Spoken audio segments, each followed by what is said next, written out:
Assalamualaikum warahmatullahi wabarakatuh.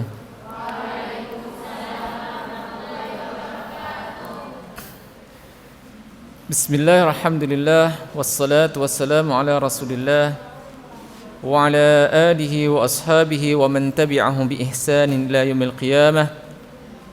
Rabbi shrah lana sudurana wa yassir lana umurana wahlul 'uqdatam min alsinatina yafqahu aqwalana birahmatika ya arhamar rahimin. Allahumma 'allimna ma yanfa'una wanfa'na bima 'allamtana wa zidna 'ilman wa tawfiqan wa ikhlasan fid din.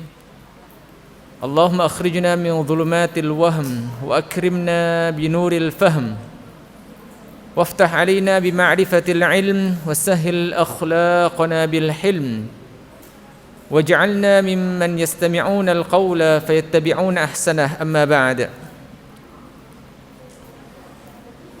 Adik-adik, anak-anakku sekalian, santri-santri tazkiyah yang dimuliakan Allah Subhanahu wa taala, pada kesempatan malam hari ini kita alhamdulillah masih diberikan kesempatan oleh Allah Subhanahu wa taala untuk bertemu, untuk menimba ilmu, dan bahkan Allah Subhanahu wa taala dengan prasangka husnudzon kita masih ridha kepada kita. Mudah-mudahan senantiasa keridhaan itu kita rasakan dan kita dapatkan di dunia dan di akhirat. Bukti keridhaan Allah, bukti kecintaan Allah Subhanahu wa taala kepada kita adalah ketika kita diberikan taufik, petunjuk oleh Allah Subhanahu wa taala dan pertolongan untuk bisa beribadah, untuk bisa menuntut ilmu. Sedangkan kalau kita melihat di luar sana, banyak yang sebaya dengan kalian, yang seusia dengan kalian, akan tapi mereka diharamkan Allah Subhanahu wa taala untuk bisa beribadah kepada Allah Subhanahu wa taala. Hidup bergelimangan maksiat, hidup dengan berfoya-foya senang-senang. Akan tapi mudah-mudahan tanda-tanda kecintaan Allah Subhanahu wa taala berupa taufik yang diberikan Allah kepada kalian untuk beribadah, untuk menuntut ilmu, untuk senantiasa duduk di depan para ulama. Mudah-mudahan ini merupakan tanda-tanda bentuk kecintaan dan ridha Allah Subhanahu wa taala kepada kita semuanya. Adik-adik sekalian, mungkin Allah Subhanahu wa taala pada kesempatan kali ini, seperti tema yang telah diamanatkan kepada saya untuk kita bahas bersama pada tazkiyatun nafas malam hari ini, yaitu dahsyatnya qiyamul lail atau tahajud. Dahsyatnya qiyamul lail atau tahajud. Tujuan dari kita mengulas materi ini tidak lain, paling tidak adalah mendorong kita, menyemangati kita agar ketika dibangunkan atau atas inisiatif kita sendiri bisa bangun di malam hari, bukan hanya bangun untuk buang air misalkan, kalau di rumah gitu sepertinya, bangun untuk buang air, atau bangun dalam keadaan haus, minum, setelah itu tidur lagi, ya. Tidak ada keinginan, tidak ada dorongan di sebagian dari umat Islam untuk memanfaatkan malam-malam harinya dalam rangka beribadah kepada Allah Subhanahu wa taala. Disebabkan karena apa? Disebabkan ketidaktahuan mereka atas keutamaan salat malam. Memang kadang-kadang tema ini seakan-akan sifatnya bombastis ya. Seakan-akan wah, salat malam itu di atas segala-galanya. Dahsyatnya salat malam. Tapi sebenarnya keutamaan salat malam yang akan kita bacakan, yang akan kita ulas pada kesempatan kali ini, tidak lain adalah menyemangati kita untuk tidak hanya melaksanakan salat-salat fardu, di mana salat fardu itu tidak ada yang bisa mengalahkan. Sekali lagi, salat fardu itu tidak ada yang mengalahkan, meskipun katakan bahwa salat malam itu sangat dahsyat. Meskipun salat malam itu merupakan, sebutkan dalam sebuah hadis Rasulullah sallallahu alaihi wasallam, "Alaikum bil qiyamil lail, fa innaha da'bus salihin min qablikum." Kalian lakukanlah salat malam, karena salat malam adalah ciri-ciri orang yang soleh sebelum kalian. Bukan berarti ini salat malam itu bisa mengalahkan keutamaannya dari salat fardu yang kita kerjakan di siang hari, dari waktu subuh, zuhur, asar, maghrib dan isya. Tidak sampai mengalahkan itu.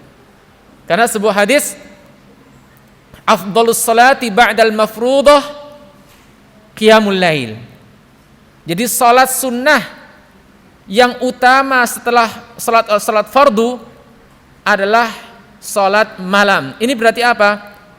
Meskipun salat malam itu sangat dahsyat, sangat utama, sangat besar hikmahnya, akan tapi tidak akan bisa mengalahkan keutamaan salat 5 waktu salat fardu.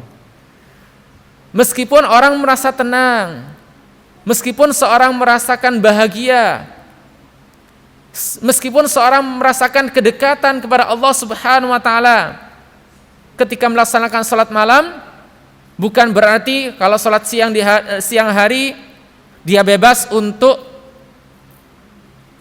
lalai memikirkan Allah, lalai dalam berzikir kepada Allah Subhanahu wa taala. Tidak seperti itu. Salat di siang hari pun harus dimaksimalkan. Setelah maksimal salat di siang hari, baru kita menambahkan salat-salat di malam hari. Atau paling tidak, kalau kita merasa bahwa salat yang kita laksanakan di siang hari kurang kita rasakan kekhusyuannya, maka salat di malam hari atau salat-salat sunnah itu menutup kekurangan-kekurangan kita dalam melaksanakan salat-salat fardu tersebut. Ada sekalian menurut Allah Subhanahu wa taala, memang salat malam itu adalah salat yang paling utama dan paling mulia. Akan tapi bukan berarti salat di siang hari kita lalaikan. Seperti disebutkan Allah Subhanahu wa taala difirmankan dalam surat An-Nur, fi buyutin adzinallahu an turfa'a wa yudhkara fiha ismuh yusabbihu lahu fiha bil ghuduwi wal asal rijalun la tulhihim tijarah tijaratu wala bai'un 'an dzikrillah. Jadi orang-orang yang soleh, orang-orang yang baik itu bukan hanya dia khusyuk di malam hari, akan tapi di siang hari pun mereka tidak terlalaikan dengan perniagaan, dengan pekerjaan, dengan aktivitas apapun, tidak sampai membuat mereka lalai dalam beribadah kepada Allah Subhanahu wa taala.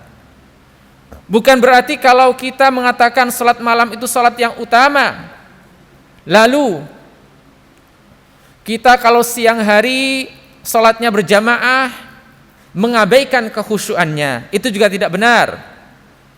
Karena apa? Karena dalam sebuah hadis katakan bahwa ketika seorang melaksanakan salat membaca surat Al-Fatihah, itu seakan-akan dia bermunajat kepada Allah. Munajatnya seorang hamba bukan hanya di malam hari, di siang hari pun dia bermunajat kepada Allah Subhanahu wa taala. Idza qala alhamdulillahi rabbil alamin, Allah menjawab hamidani abdi. ketika kita melaksanakan salat baik siang maupun malam lalu mengucapkan alhamdulillahirabbil alamin, maka Allah menjawab, hambaku telah memujiku, mengagungkanku.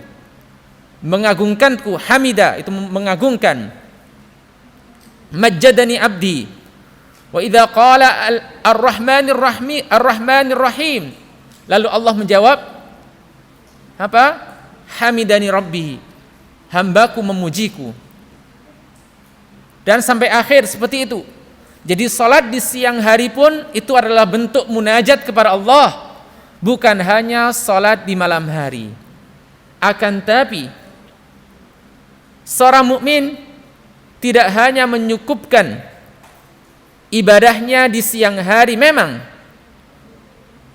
salat di malam hari itu sunnah, seperti halnya datang seorang badui kepada Rasulullah sallallahu alaihi wasallam lalu bertanya, wahai Rasulullah, madza farada Allahu alayya minas salawat, apa yang diwajibkan Allah Subhanahu wa taala kepadaku dari salat-salat? Lalu Rasulullah menjawab, salawatul khams, salat 5 waktu. Lalu badui tersebut bertanya, orang Arab badui tersebut bertanya, a'alayya ghairuha, apakah wajib atasku untuk melakukan selain dari salat 5 waktu? Lalu apa jawab Rasulullah? Illa an tatawwa. Tidak ada yang diwajibkan Allah Subhanahu wa taala kepada seorang hamba yang sudah beriman dari salat 5 waktu, kecuali kalau seorang hamba tersebut mau melaksanakan salat tatawwu, yaitu salat di malam hari, salat qiyamul lail atau salat qabliyah, ba'diyah, salat duha. Itu adalah salat sunnah, tidak diwajibkan. Akan tapi seorang hamba itu memang awalnya dalam beribadah kepada Allah Subhanahu wa taala itu memiliki tingkatan-tingkatan. Semangat seorang hamba dalam ibadah itu dipengaruhi dengan kualitas keimanannya. Bisa jadi orang badui itu mengatakan itu, bahwa saya hanya akan melaksanakan salat 5 waktu saja, tidak melaksanakan ibadah-ibadah sunnah karena dia baru masuk Islam. Maka dia tidak akan membayangkan untuk bisa melaksanakan salat-salat sunnah yang begitu banyak. Akan tapi ketika seorang hamba imannya sudah meningkat, dari situlah maka kekuatan itu muncul pada diri seorang hamba untuk beribadah ibadah yang sunnah. Maka tidak heran salah seorang sahabat, seorang tabi'in namanya Rabi'ah, gitu ya. Dia memiliki istri dan seorang ibu.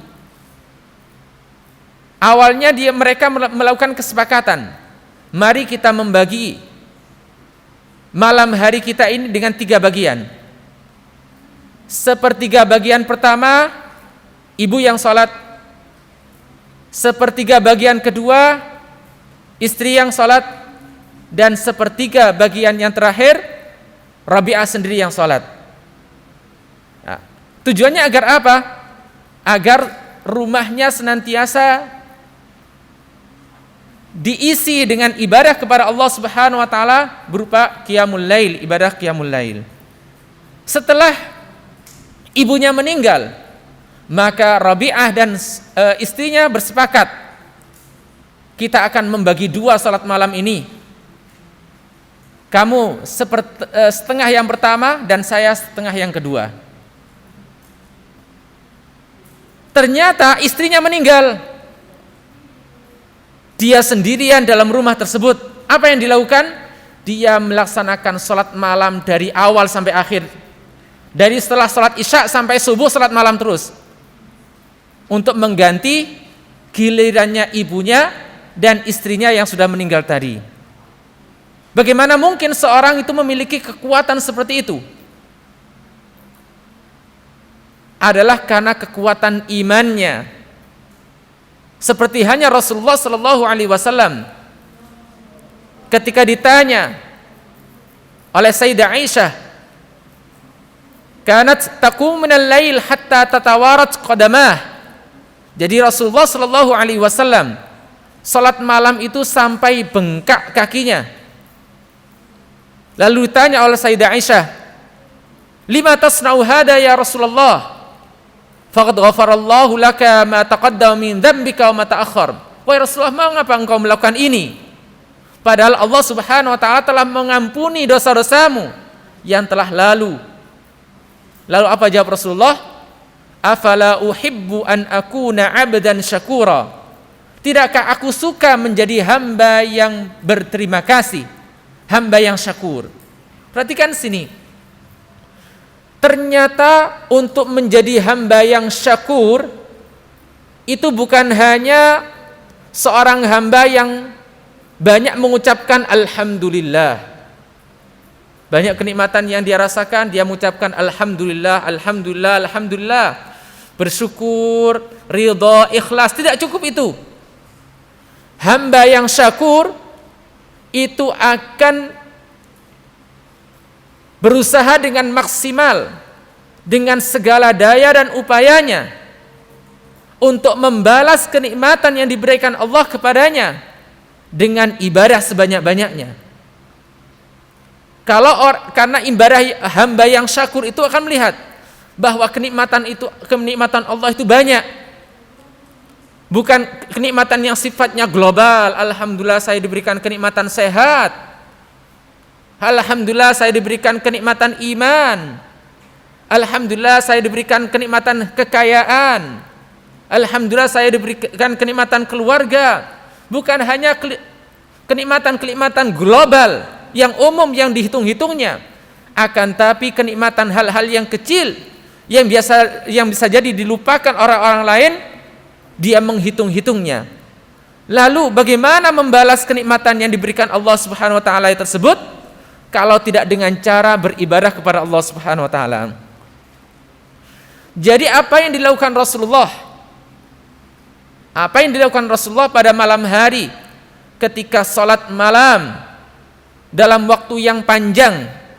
Bahkan diriwayatkan oleh Ibnu Mas'ud bahwa suatu ketika beliau berinisiatif untuk menjadi makmum Rasulullah ketika salat malam. Apa yang dilakukan? Rasulullah memulai membaca surat Al-Baqarah. Dalam hati Ibnu Mas'ud, wah ini Rasulullah nanti akan rukuk pada ayat ke-100 gitu ya. Nah, ayat 100 dari surat Al-Baqarah berarti 1 juz gitu ya. Ternyata Rasulullah terus gitu ya. Sampai selesai. Jadi ketika ayat ke-100 sudah dilanjutkan, dalam hati Ibnu Mas'ud, Rasulullah paling nanti rukuk pada waktu akhir surat Al-Baqarah. Ternyata setelah selesai surat Al-Baqarah dibaca, beliau tidak rukuk, melanjutkan surat Ali Imran. Nah, ternyata tambah surat Ali Imran gitu ya. Nah, wah pasti setelah Ali Imran selesai, beliau akan rukuk. Ternyata beliau tidak rukuk pada surat Ali Imran. 1 rakaat ditambah lagi dengan surat An-Nisa. Jadi berapa? 5 juz dalam 1 rakaat. Bukan membaca dengan hadar, tapi membaca dengan tartil. La yamurru bi ayatin rahmah illa sa'ala wala bi ayatit tasbih illa sabbaha. Beliau tidak lewat melalui ayat rahmat kecuali meminta Allah Subhanahu wa taala rahmat. Jadi berhenti, bukan membaca terus gitu, enggak. Ketika mendapatkan ayat rahmat, beliau meminta, wa idza marra bi ayatit tasbih sabbaha. Kalau melewati ayat tasbih maka beliau juga bertasbih. Nah, bagaimana Rasulullah bisa kuat seperti itu? Di satu sisi seperti yang saya sebutkan tadi adalah dari aspek kekuatan iman. Yang kedua adalah keinginan beliau untuk menjadi hamba yang syakura, hamba yang pandai bersyukur kepada Allah Subhanahu wa taala. Nah, itulah 2 motivasi yang meringankan kita untuk bangun di malam hari, menguatkan kita untuk bukan hanya memperbanyak rakaat dengan menyedikitkan bacaan. Nah, bacaannya pendek, bacaannya cepat, yang penting 11 rakaat gitu ya, cepet-cepetan gitu ya. Nah, tidak seperti itu. yang membuat seorang itu merasa khusyuk dalam ibadah salat malamnya, kuat untuk melaksanakan salat malam yang panjang, yaitu ketika seorang itu menyadari betapa banyak kenikmatan yang Allah berikan kepadanya yang tidak cukup untuk disyukuri dengan melaksanakan ibadah salat fardu, tapi ditambahkan dengan ibadah salat sunnah. Afala uhibbu an akuna abdan syakura. Yang kedua adalah keimanan yang kuat dalam diri. Keimanan itu maksudnya apa? Keimanan tersebut, keimanan itu bisa berarti keyakinan seorang atas rahmat yang dijanjikan Allah Subhanahu wa taala kepada seorang hamba. Jadi iman di sini yang dimaksud iman yang kuat adalah iman dengan janji Allah Subhanahu wa taala. Apa janji Allah yang disediakan? Tatajafa junubuhum 'anil madaji' yad'una rabbahum khaufan wa tama'a wa mimma razaqnahum fala ta'lamu nafsum ma ukhfiya lahum min qurrati a'yun. Fala ta'lamu nafsun ma ukhfiya lahum min qurrati a'yun. Jadi orang yang melaksanakan salat malam itu disediakan sesuatu yang membahagiakannya. Jadi sesuatu yang membahagiakan itu banyak sekali. Baik qurratu ayun, ada sesuatu yang membahagiakan itu di dunia maupun di akhirat. Surga itu termasuk qurratu ayun. Anak-anak yang soleh, solehah, rizki yang berlimpah itu juga qurratu ayun. Ini berarti apa? Salat malam itu mendatangkan hal-hal yang membahagiakan, hal-hal yang menyejukkan hati, dan mengusir kegelisahan dan kekhawatiran serta ketakutan yang membayangi seorang hamba. Jadi kalau kalian ingin bahagia untuk meraih apapun yang kalian inginkan, maka rajin-rajinlah untuk salat malam. Fala ta'lamu nafsum ma ukhfiya lahum min qurrati a'yun. Jadi kadang-kadang kita tidak membayangkan kenikmatan apa yang diberikan Allah kepada orang-orang yang melaksanakan salat malam. Ya. Allahu akbar, Allahu akbar, Allahu akbar, Allahu akbar. Asyhadu an la ilaha illallah, asyhadu an la ilaha illallah, asyhadu anna Muhammadar Rasulullah, asyhadu anna Muhammadar Rasulullah. La haula wala quwwata illa billah, la haula wala quwwata illa billah. La haula wala quwwata illa billah, la haula wala quwwata illa billah. Allahu akbar, Allahu akbar, la ilaha illallah. Allahumma shalli ala Muhammadin wa ala ali Muhammad. Allahumma rabb hadhihi ad-da'wati at-tammati was-salati al-qa'imah ati Muhammadan al-wasilata wal fadilah wa ba'athu maqaman mahmudan allati wa'adtahu warzuqna Allah fid dunya ziyaratahu wa fil akhirati syafa'atahu wa farij 'an ummati ya arhamar rahimin. Ya. Saya tambahkan 5 menit ya sebelum kita tutup dan kita melaksanakan salat Isya berjamaah karena sudah masuk waktunya Isya. Yaitu kalau di dunia,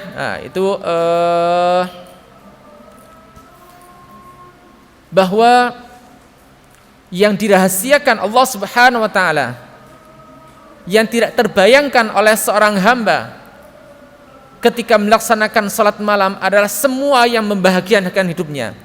Rizki min haitsu la yahtasib, dari arah yang tidak diperkirakan, yang tidak bisa dibayangkan. Tidak dibayangkan akan mendapatkan kenikmatan ini, kenikmatan itu, kenikmatan yang lain. Itu datangnya dari mana? Dari salat malam yang dikerjakan seorang hamba di malam hari ketika dia meninggalkan tidurnya untuk bermunajat kepada Allah Subhanahu wa taala. Dikuatkan dengan ayat yang lain bahwa dengan salat malam Allah Subhanahu wa taala memberikan ijabah, mengabulkan doa-doa yang kita panjatkan. Dalam sebuah hadis, hadis qudsi, yanzilur rabb kulla lailah ila sama'id dunya. Allah Subhanahu wa taala turun dengan tanpa kita bayangkan turunnya seperti apa. Nah, jangan dibayangkan turunnya zatnya. Kalau turun zatnya Berarti di setiap tempat itu ada malam ya, di setiap hari turun gitu ya. Kalau bumi itu bulat ya, karena bumi ini bulat, maka seakan-akan Allah itu turun terus menerus gitu ya, turun satu tempat ke tempat yang lain sebagainya itu. Jangan dibayangkan seperti itu ya. Nah, pokoknya Allah Subhanahu wa taala menunjukkan kedekatan kepada seorang hamba ila sama'id dunya fayaqul hal min sa'ilin fayu'talah. Apakah ada orang yang meminta yang akan dikabulkan permintaannya? Fahal min da'in faljustajabulah. Apakah ada orang yang berdoa yang dikabulkan, yang akan dikabulkan untuknya? Fahal min mustaghfirin fayughfarulah. Apakah ada orang yang meminta ampun yang akan diampunkan? Jadi seorang yang meminta pada waktu di malam hari, terutama thuluthul lail akhir, sepertiga malam terakhir, baik dia salat tahajud dalam keadaan salat atau sebelum pelaksanaan salat subuh, dia sudah duduk berzikir kepada Allah Subhanahu wa taala, meminta kepada Allah, maka doa-doa orang tersebut, permohonan ampun, istighfarnya dikabulkan dan permintaannya diberikan oleh Allah Subhanahu wa taala. Ya. Yang terakhir, bahwa qiyamul lail, salat malam adalah da'bus salihin, adalah kebiasaan orang-orang yang saleh. Bukan hanya orang-orang yang saleh dari umatnya Nabi Muhammad, akan tapi orang-orang yang saleh pada umat-umat terdahulu. Kalau seorang ini dikatakan soleh, maka dia tidak bisa mengarang-arang kesolehannya dengan aktivitas-aktivitas yang dibuat-buat. Akan tapi kesolehan yang disaksikan oleh Allah Subhanahu wa taala adalah seorang yang rajin melaksanakan salatul qiyamul lail. Laisu sawa'a min ahlil kitabi ummatu yatluna ayatillahi ana al-laili wahum yasudun. Jadi orang-orang ahli kitab itu tidak sama. Tidak sama semuanya, tidak sama buruknya. Tapi di antara mereka ada yang baik, ada mereka yatluna ayatillah, mereka membaca ayat-ayat Allah di malam hari. Jadi qiyamul lail itu bukan hanya dilakukan oleh umat Islam, umatnya Nabi Muhammad, tapi umat-umat terdahulu juga melaksanakan qiyamul lail. Dari situlah adik-adik sekalian pun Allah Subhanahu wa taala, bahwa setelah kita melaksanakan tugas dan kewajiban kita untuk melaksanakan salat 5 waktu dengan benar, maka janganlah kita meninggalkan salat malam. Meskipun kita sudah kembali ke rumah-rumah kita, sudah tidak lagi di ma'had, karena kebiasaannya kalau di ma'had itu terkontrol, ada yang bangunkan. Tapi kalau sudah di rumah, jangankan qiyamul lail, salat 5 waktu aja kadang-kadang molor. Jangankan salat 5 waktu, baca Al-Qur'an aja sudah jarang-jarang gitu ya. Maka dari sini kebiasaan-kebiasaan baik yang sudah kita lakukan, yang sudah kita biasakan di ma'had ini, memang dalam tarbiyah itu bukan hanya kebiasaan yang ditanamkan, akan tapi pemahaman yang kita lakukan pada kegiatan tazkiyatun nafas ini adalah jangan sampai kebiasaan-kebiasaan yang dilakukan hanya sifatnya hal-hal yang sifatnya zahir. Kadang-kadang kita lupakan, tidak tertancap dalam diri kita. Kadang kita tidak paham mengapa dibangunkan di malam hari. Kadang-kadang kita nggak paham mengapa dalam keadaan ngantuk dipaksa untuk salat malam. Ketidakfahaman itu tidak membuat kita terbiasa, tidak membuat kita merasa nyaman, enjoy dan enak dalam melaksanakan salat malam. Karena itulah dengan kegiatan seperti ini, dengan kegiatan tazkiyah seperti ini, kita menjadi faham kebiasaan-kebiasaan yang kita lakukan syarat dengan makna, yang mana membuat kita menjadi ringan untuk melakukan kebiasaan-kebiasaan yang baik. Sehingga bukan hanya kita lakukan dalam keadaan proses pembelajaran kita, studi kita di Ma'had ini, akan tapi kita bawa kebiasaan-kebiasaan positif dan kebiasaan-kebiasaan yang baik sampai nanti kita melakukan aktivitas di luar, melanjutkan studi kita di luar, sampai berkarir, bekerja, kita tetap menjaga kebiasaan salat malam yang telah kita laksanakan di Ma'had ini. Itu mungkin yang kita sampaikan dalam kesempatan kali ini. Mudah-mudahan Allah Subhanahu wa taala memberikan taufik, hidayah dan kemudahan bagi kita untuk senantiasa beribadah kepada Allah Subhanahu wa taala, untuk senantiasa mendekatkan diri kita kepada Allah Subhanahu wa taala, untuk senantiasa melakukan hal-hal yang diridhai Allah Subhanahu wa taala, yang dicintai Allah Subhanahu wa taala dari segi ibadah maupun bagaimana menumbuhkan akhlak kemuliaan kita. Wa ibadur rahmanil ladina yamshuna 'alal ardi hauna wa idza khatabahumul jahiluna qalu salama wal ladina yabituna rabbihim sujada wa qiyama. Yabituna rabbihim sujada wa qiyama. Orang-orang yang terbiasa melaksanakan salat malam itu memiliki akhlak yang mulia. Yamshuna 'alal ardi hauna. Mereka tidak sombong, mereka tidak takabur, mereka tidak urakan, mereka tidak membuat kerusakan. Akan tapi orang yang terbiasa dengan tarbiyah salat malamnya, mereka akan memiliki akhlak yang mulia. Itu tujuan utamanya. Salat, baik salat 5 waktu maupun salat malam, bukan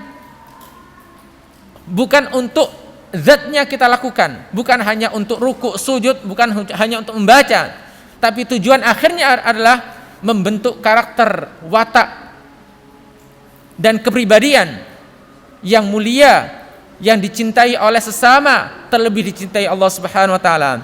Bismillahirrahmanirrahim. Allahumma shalli ala Muhammadin wa ala ali sayyidina Muhammad. Alhamdulillahirabbil alamin. Hamdan yuafi ni'amahu wa yukafi mazidah. Ya rabbana lakal hamdu kama yanbaghi li jalali wajhikal karim wa li 'azimi sultanik. Subhanaka la nuhsi thana'an 'alaika anta kama athnayta 'ala nafsik. Allahumma inna nas'aluka al-huda wat tuqa wal 'afafa wal ghina wat tawfiq wal ikhlas wa dawaman ni'am wa husnal khitam. Allahumma inna na'udzubika min qalbin la yakhsha wa min nafsin la tashba' wa min ilmin la tanfa' wa min da'watin la yustajabu laha. Allahumma inna nas'aluka khaira ma sa'alaka minhu 'abduka nabiyyuka Muhammadun sallallahu alaihi wasallam wa na'udzubika min syarri ma sta'adzaka minhu 'abduka nabiyyuka Muhammadun sallallahu alaihi wasallam wa antal musta'an wa 'alaikal balagh wa la haula wa la quwwata illa billahil 'aliyyil 'azim. Rabbana hab lana min azwajina wa dhurriyyatina qurrata a'yun waj'alna lil muttaqina imama. ربنا اغفر لنا ولآبائنا ولمشايخنا ولتلامذنا ولأرباب الحقوق علينا ولمن له حق علينا ولكافة المسلمين أجمعين. سبحان ربك رب العزة عما يصفون وسلام على المرسلين والحمد لله رب العالمين. الفاتحة. السلام عليكم ورحمة الله وبركاته.